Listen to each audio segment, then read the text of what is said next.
Andy, I saw like last night football game. Usually these games are a little weird, and I knew the Commanders were going to lose. It just reinforced that Green Bay is really good, Andy. I thought that was pretty dominant performance last night. Yeah, it really was. I mean, look, Micah Parsons, I think, is playing with a I'm going to show you what you lost kind of attitude right now. He is on fire. He's playing really good football. He played a really good first game against the Lions. It's like, okay, he was fired up this week. He played a better game yesterday against the Commanders. He's playing really good football. That the Packers offense, I mean, there's a beautiful catch yesterday. Ian Rappaport, posted that. I was like, wow, that was pretty remarkable. But their offense wasn't great, but the defense was really good. And Micah Yeah. Parsons is a big part of that, man. So, yeah, Packers 2-0, looking. We said they were for reals. They're pretty for real. The thing with Micah Parsons is that he's disruptive with like you look at his stat line. If you just looked at his box score, you're like, oh, he had two tackles, a half a sack, but he had three quarterback pressure like hits. I mean, he's disruptive in everything that he does, Yeah, and it just allows that defense like that doesn't get tracked on a stat sheet necessarily, and it just allows the defense to really do a lot of other things. So watch out for the Packers, Andy.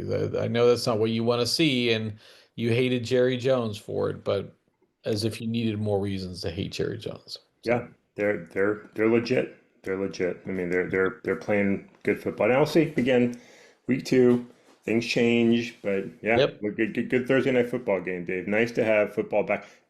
Too many nights, like it's on too many nights, but none, besides that, like it's good the football back. I'm still not sure how I feel about the Thursday night game because it really does put the traveling team at a really disadvantage. And the Packers were home last week, so they Yeah. didn't even travel back or anything like that. They've been so I don't know. I wonder if they should delay when the start of those Thursday night games happen or something, but just to get the players more used to it. I don't know. It's been going on for years, so who knows? But uh, Too much money to change it, Dave. There's too much money. it really is. I mean, the NFL is all about how do I milk more money out of it.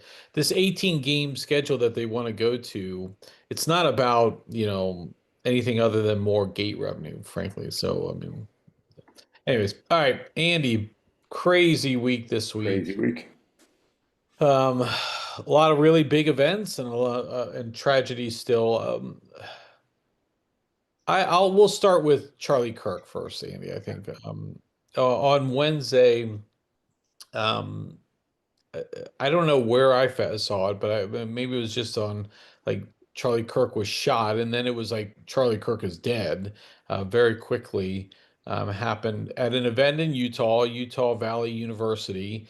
The suspect is still at large. There's been some videos that's come out about him. Um, Look, Charlie Kirk, I honestly I don't know much about him. I mean, he's obviously led Turning Point. It's a very like it's a lot on campuses, but I think the one thing I have about Charlie Kirk is like I don't know his politics. I can't tell you his positions on any one thing. I think I know where those are, but I probably haven't listened to 5 minutes of Charlie Kirk ever in my life. But the one thing that I think the takeaway was he was always willing to engage often civilly with the opposition. And I think we talk about that a lot. Now, whether you can say it was concocted or whatever, again, I don't know. But like he was always there and he was on a university campus. He takes questions from oppositions as much as those who bend the knee. I don't know, Andy, but it's a tragedy. It's unfortunate. We have more of this than we should in this country. Yeah. And I think that's the shame here about Charlie Kirk.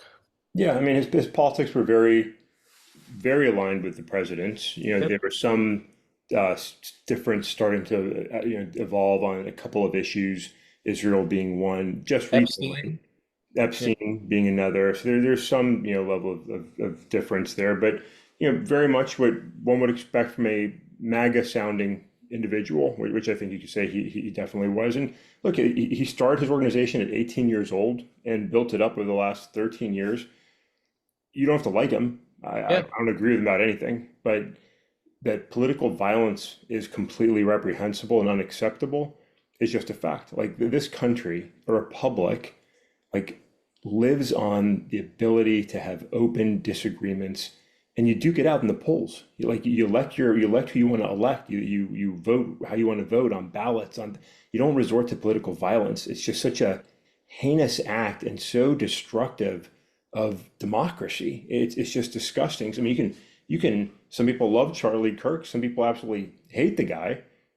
Don't care. I mean, don't care about him personally, but what happened to him is a tragedy, and it's disgusting. And then the response has been equally disgusting from. That's where I want to go next, Yeah, Andy. well, Let's talk about. go for it, 'cause it's No, wild. no, I think the response has been disgusting. I mean, the way that, and it's not even, again, not even hiding any of this, but again, calling the opposition demons and hate-based individuals and liberals. Now, look, I get it. The liberals accuse MAGA people of being Nazis and everything like that. So it goes both ways here, but the president's response in this thing on national television to call out liberals as, a fringe group, an extremist group. This is not the first time. This is a continuation of, like making the opposition less human-like. And you know what happens in these type of situations like that, Andy. Yeah, I But the mean, response was disgusting. yeah, I mean, using language like he uses, the president uses inflammatory language, gets people separated, angry, divided, fired up. Again, not saying that he caused this incident, but him and many others like him help create an environment where people feel like this kind of activity is an acceptable option, right? And then January 6th, Andy. retaliation. January 6th. I Yeah, mean, exactly. And now, look, it's not to limit it to the president. I mean, there's some pretty nasty things being said, on the left too. Like, there's a lot of ugliness in this, and that's like I just, I monitor social media throughout the day. I had to just sort of like put some distance on it yesterday because there was too much of just things where like I was like, this is insanity. I mean, there's a lot of gross response to these kinds of things. Unfortunately, that's part of environment that we've created in this country right now, and we don't want to see that. Like, we should be able to, everybody should be able to condemn what happened. Not we don't know anything about the shooter yet, and this is what also got me pissed off is like the jumping to conclusion, the blaming of people when something like this happens. Like, regardless of what your personal beliefs are, like your job for all of us is to just basically kind of shut up and let law enforcement do their job and find out like what happened here. We don't know anything. Like, we don't know who this individual was. We don't know their motivations. For the president of the United States to get on TV and start blaming people and threatening people is insanity. But for everybody who's so sure of, what's happening, like, just shut the fuck up. Like, you don't know anything. None of us know anything right now until they identify. They're gonna identify the shooter. They're gonna capture the shooter who's gonna kill himself. Like, those are the two outcomes that are coming very quickly. This guy's not gonna escape. He's gonna be captured. He's gonna kill himself. Once he is detained, if he is detained, we can find out all about him, who he is, what his motivation was. We'll get all that information probably. But today, we don't know anything. Left, right, up, down, we don't know anything. Everybody just shut the fuck up and let law enforcement do their job. And that goes from Joe 1234 on social media to the White House. Just shut the fuck up. Just shut the fuck up. Mourn. Recognize the guy's, life has been tragically lost in front of his wife and children, and just shut the fuck up and wait for things to happen so we can see what happens. It's a great testament to exactly where we are in civil society in America in 2025 to watch this play out, and it's tragic and it's disgusting. now, so yeah, I have nothing further to add on that. I think you hit it right on point. I want to talk real quickly about the now what I'm seeing is all the conspiracies, Andy. And I've seen more than one video about, oh, it wasn't the shooter on the roof, he's the Yeah. patsy. It was the woman behind him or the guy, look, he's tucking something under his arm and so on. And then, oh, look at the two people behind him. They're clearly giving signals to the shooter. And was this the same person who was at the assassination of Donald Trump? What's going on here? How is this all happening? And like, again, people just shut the fuck up, I think is probably a good thing. Let things play out the way they're going to play out. But like, we're going to see this now repeatedly over and over and over.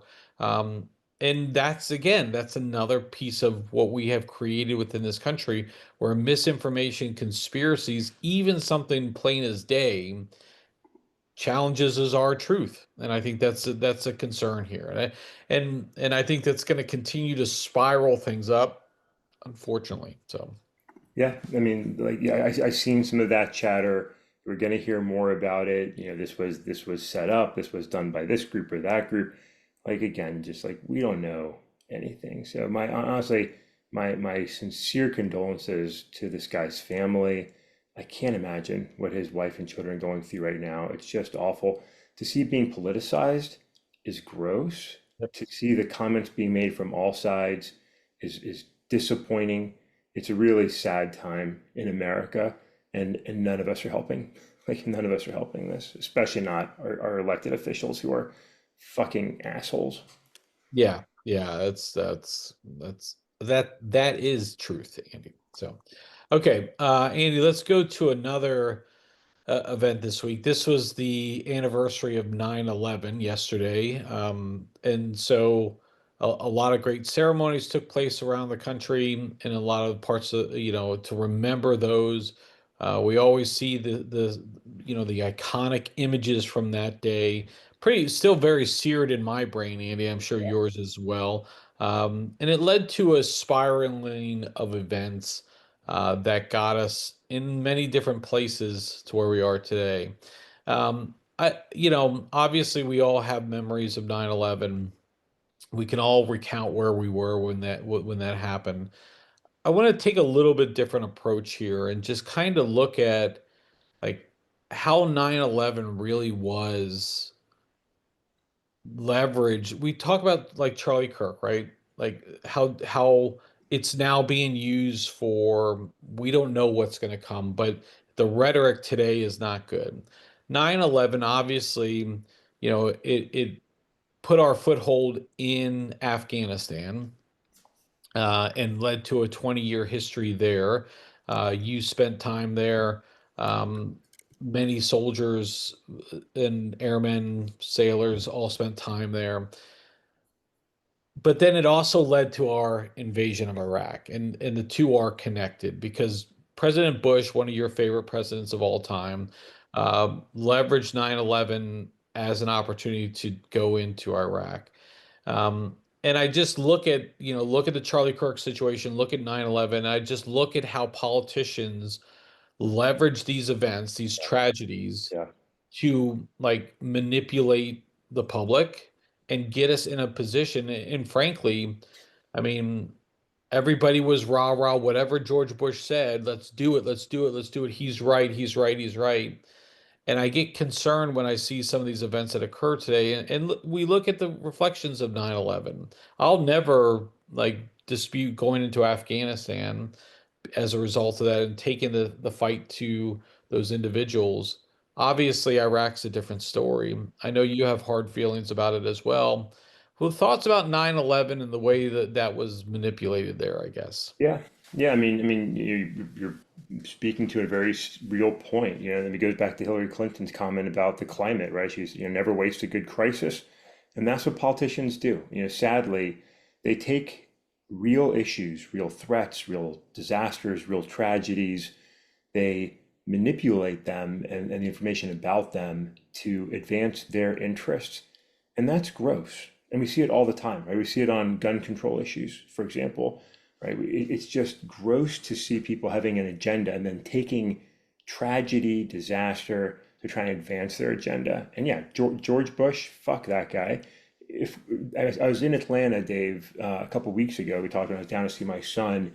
I was at a restaurant, they had a picture, I think it was Time Magazine, where George Bush was on the cover after 9/11, and the nation rallied. Look, he did a great job of helping to rally the nation in the face of an absolute disaster.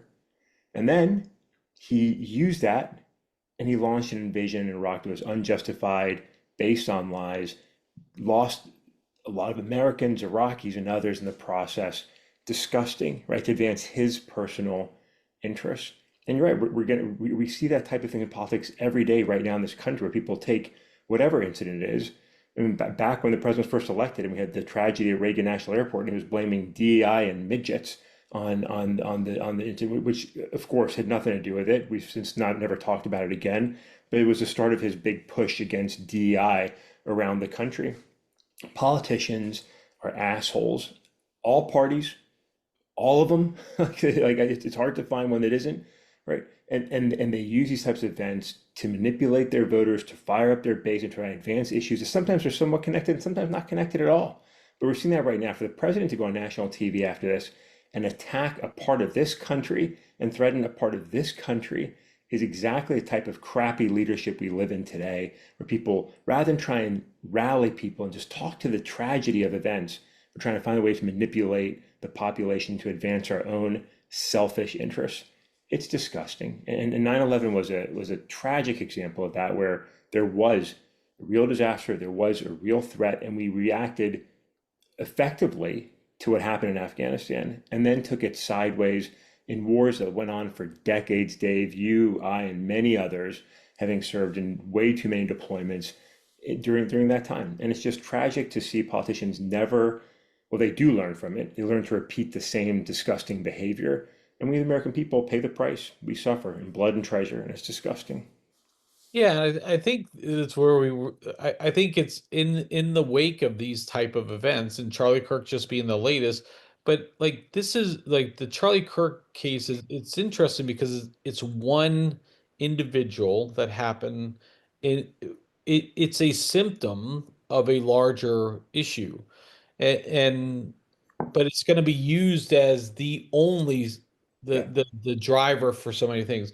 Because on the same day as the Charlie Kirk assassination, there was a school shooting, Andy, yeah, and we didn't see a moment of silence. We didn't see the president going on national television to talk about the school shooting and how we have to get these under control.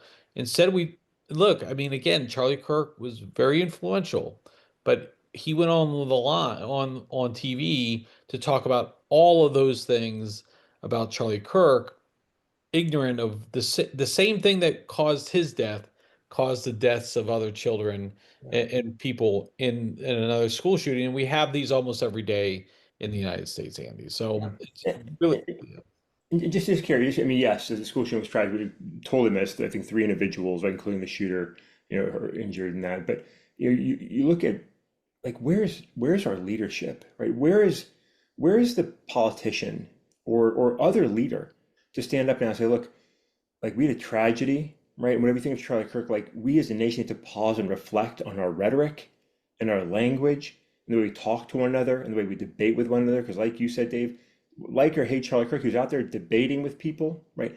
Like where's the leadership say, like, let's reflect and dial things back a bit and use this as an opportunity to learn and recognize that maybe we're not where we want to be as a society. Where's the call for calm, the level, the unity, of any kind? None of that. None of that. Just extreme hate and partisanship. Like it's disgusting to see that. We see these flashpoint events and we learn nothing. And we've gotten worse as opposed to gotten better on yeah. these things. And like it's really unfortunate to see that kind of thing. There is no leadership in our country today. There is no leadership. There's assholes everywhere. There's no leadership. It's just so frustrating. And I'll make one more quick point. I know you want to move on, but I made this point yesterday when I was writing. It it really frustrates me to see. No offense to Charlie Kirk at all, but the call and the celebration, the lowering of flags. Like I said, there's tragedy in this country every day. Children are dying every day. Law enforcement, first responders, people all around this country are being murdered every day. When you lower the flag for any one individual, you're elevating that person above everybody else. Saying this person we're going to recognize as a country. That breaks my heart. That breaks my heart. Again, no offense to Mr. Kirk. He unfortunate what happened to him 100%. But his life is no more important than those children that died in the school shooting. No more important than the Minnesota politicians who were murdered in a politically motivated attack. And we don't carry the same level of respect when those things happen. We shouldn't do that for anybody. Like it just breaks my heart to see us elevate certain people. I don't care if you're the president, the Supreme Court justice, if you're the shoeshine boy at the airport. your life is equally valuable. And when you pass, like we should mourn you and respect you the same way. It just makes me frustrated. But anyway, I know you want to go somewhere else, Dave. Yeah, no, that's fair. It's all fair points. One thing we didn't really talk about is like when the Minnesota politicians died Yeah, and the family member died as well, or yeah, we didn't like Trump was silent, yeah, Andy. yeah, He was silent. And you talk about leadership, and being there to give calm and such. That works on like you're the president of the United States, not the president of the Republican Party or the MAGA groups. You're the president of all people, whether they like it or not, right? And so as the president, when you make these decisions, it's very clear, and that further spreads division. It's just yeah. so. Yeah. He's not he is elected as the president of the United States. He does not serve as president of the United States. He serves as the king of MAGA. Ultimately, I mean, that's just Well, like ultimately, he like the MAGA people don't even realize this, but he's fucked them over too. Like he's the president of Donald Trump, yeah, and that's all he cares about, the Trump empire. yeah, So, that's right. as fake as that is. All right, Andy, let's go into this last topic. Maybe lighten it up just a little bit here. But what are you watching on TV? Where are you going there? Dave, we started watching The Paper. I don't know if you Oh, yeah, yeah. okay. So almost wrapped it up. So my wife and I put it on. We're like, let's check it out. Put on the first episode. We're like, no, let's see where it goes. Like we're blown away. But as it continues, 10 episode first season, and we've been enjoying it. It's been fun. Good writing, good acting, good lighthearted entertainment. I mean, I can get into it more, but that we've been kind of going through that as well as little things here and there. But it's been surprisingly good. Fun to see yet another show celebrating the great state of Ohio. Maybe every time that show starts, draws me back to the Drew Carey show in Ohio, Ohio, and this takes place in Toledo, Ohio, and it's fun to watch. It's fun to watch. So the paper on Peacock, I Yes, believe, yes, it's connected to The Office in that the hit show The Office, in that it's the same documentary company that goes now from Dunder Mifflin to this newspaper. And there is Oscar from The Office is the transplant here, so I think that's pretty interesting. It is a show that I've wanted to watch, so I'm trying to convince my wife to watch it with me. Otherwise, I might just plow it out. 10 episodes is not that unbearable. Can you imagine, like, there used to be a time when, like, there were 22 to 25 episodes a year for a TV yeah. show. Like, they just don't crank them out like that anymore. If you're lucky, you get 13 episodes of something, but more likely it's between that 6 and 10 range that come through. So, well, that's good. I'm glad to hear the positive review there. Yeah, So, I think if you spend time, I think you guys will enjoy it. The characters, I have to say, they put some fun characters in there, some pretty wild ones. It's good. I think there's potential for that to continue on for a while and do a good job as a part of the Office cinematic universe. I think it could actually be successful on its own. so are you a straight binger, or you like do you prefer the week over week ones? We've sort of fallen into binging because we can watch at our own schedule, so we can sit down and Yeah. crush 2 or 3 episodes here, watch an episode or two there, versus having like okay, new drop, this week or that week. But yeah, I mean they're fine either way. But I kind of like having the whole thing available. Yeah, okay. All right. I mentioned I still am watching the Peacemaker. Yeah, Episode 3 was it was okay. I mean, it was a little more interesting, but I'm still not there yet. I still don't like where it's going. I honestly I don't like where it's going for the DC cinematic universe either. I think they've committed to a storyline that I think does not serve their audience as well. But that's we can talk about that later. I started watching a show called Task. It's on HBO. It's about a FBI task force. Well, it's about two stories. An FBI agent who's had a family tragedy. He's trying to deal with that while there's a robbery gang that's going through and trying to hit drug houses. okay, They get leads on drug houses. They've resulted in a lot of robberies, and then it concludes in the first episode with a pretty tragic situation. These two worlds are going to collide, so I'm interested to see where that goes.